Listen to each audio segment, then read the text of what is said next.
The state corporation Rostec has denied reports about postponing the certification of the import-substituted Superjet to next year. Media outlets are spreading information that the certification of the import-substituted Superjet is being postponed to March 2026 due to delays in certifying the Russian PD-8 engine.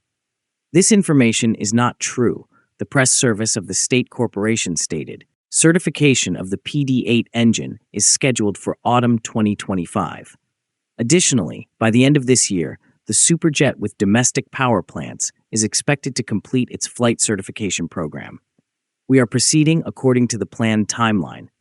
Deliveries of the aircraft to airlines are scheduled to begin in 2026, Rostec emphasized. Rostec Enterprises are completing the import substitution program for the main systems and components of the SJ-100 aircraft at an accelerated pace, said Vladimir Ardyakov, first Deputy General Director of Rostec, as quoted by the press service. According to Ardyakov, the PD-8 engines have been handed over to aircraft manufacturers in Komsomolsk-on-Amur, who, together with UEC representatives, will carry out refinement work directly at the plant and prepare the aircraft for its first flight with domestic power plants. He also noted that the main goal is to begin flight testing and certification of the fully domestic airliner as soon as possible. The PD-8, a twin-spool turbofan engine, was developed by UEC Saturn using advanced technologies and the latest domestic materials. To accelerate PD-8 certification, results from computer modeling are being utilized, according to the press service. The SJ-100 also received a domestic fuselage, which has been modified to simplify the production and maintenance of the aircraft. The airliner will become another model in the family of currently operating Superjet-type aircraft, the statement added. In the meanwhile, PJSC Yakovlev, the developer and manufacturer of Superjet 100 aircraft, has requested lawmakers to simplify the procedure for exporting aircraft spare parts outside Russia to ensure prompt technical support for foreign operators. We have 3 aircraft currently in Thailand. As is known, they are operated by the Royal Thai Air Force. Last year, we raised the issue and proposed amendments to Decrees 311 and 312, including an exemption for PJSC Yakovlev to enable the supply of spare parts to Thailand. We would like to revisit that discussion, said Vladimir Donchenko, Yakovlev's Director of Customer Relations, during an aviation roundtable at the Federation Council on Thursday. The decrees in question were enacted by the Russian government in March 2022 and established a temporary ban and permit-based procedure for exporting certain goods from the country.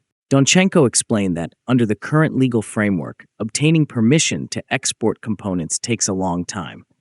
For example, we urgently need to export 2 data concentrator components and 1 nose landing gear strut. In practice, the process takes quite a while because it involves interagency approvals. I wouldn't say any single agency delays it, each has its own regulations, but overall, the process is quite lengthy, especially for components of Russian origin. We have to prove their origin, sometimes their cost, and answer a number of other questions, he said. As a state-owned company with foreign operators, we would like to have the ability to promptly support our operators without additional reviews and approvals, Donchenko added. He was supported by Pavel Mukin, Deputy General Director and Chief Operating Officer of UTAIR, who noted that after a recent aircraft malfunction at a foreign airport, the company had to wait about a month for permission to export a replacement engine. Anna Panina, Director of the Aviation Industry Department at the Ministry of Industry and Trade, reminded the audience that when the above-mentioned decrees were initially adopted, each export required a separate government order. Since then, the procedure has been significantly simplified and the approval timeline reduced to 20 days. Andrei Dobryakov, Deputy Head of Rosaviatia, Federal Air Transport Agency, urged a balanced perspective on the situation and reminded attendees why these decrees were introduced in the first place. If we're talking about conceptual changes, that would mean canceling Decrees 311 and 312 entirely. But let's not just ask the Ministry of Transport and the Ministry of Industry and Trade whether this is necessary. Let's ask the government, he suggested. Dobryakov also advised airlines facing difficulties exporting spare parts for aircraft repairs to fly domestically. Not to diminish the airlines in any way, and certainly not calling for a revolution. Colleagues, just fly within Russia. There are no such issues here. Why fly abroad? Flying internationally comes with risks, he said. Now, do you think Russia should relax export controls to friendly countries? Let us know in the comments. Please like, share, and subscribe to the channel. Also, please take channel memberships to encourage us.